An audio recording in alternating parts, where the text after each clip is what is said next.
Hello everyone. ரொம்ப நாள் கழிச்சு உங்களை சந்திக்கிறதுல எனக்கு ரொம்ப மகிழ்ச்சி. நெஞ்சு வலி வருது, ஒரு இசிஜி எடுக்கிறீங்க.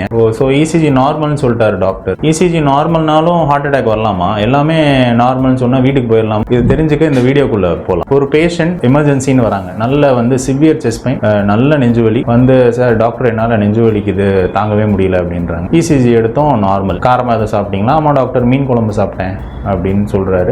ஜூனியர் டாக்டர் தான் ஹிஸ்டரி எடுக்கிறாரு.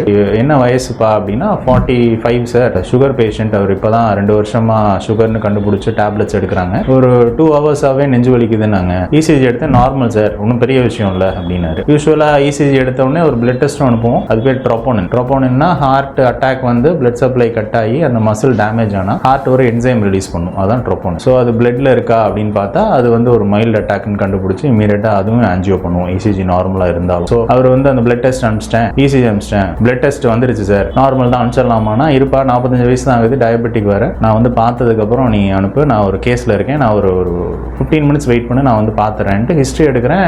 ஹிஸ்ட்ரி அவர்கிட்ட நான் கேட்க டிப்பிக்கலாக பெயின் சொல்கிறாரு. அவருமே இல்லை டாக்டர் நான் கிளம்புறேன், எனக்கு நிறைய வேலை இருக்கு, மீன் குழம்பு சாப்பிட்டதுனால தான் எனக்கு நெஞ்சு வலின்னு நினைக்கிறேன், கொஞ்சம் வெயிட் பண்ணுங்க சார் அப்படின்னு சொல்லிட்டு அவர் அட்மிட் ஆனதுக்கும் நான் பார்த்ததுக்கும் ஒரு 1 hour ஆயிடுச்சு. ஸோ 1 hour கழிச்சு ஒரு ரிப்பீட் இசிஜி எடுங்க, திருப்பி ஒரு இசிஜி எடுங்கன்னா நல்ல சேஞ்சஸ் இசிஜியில்.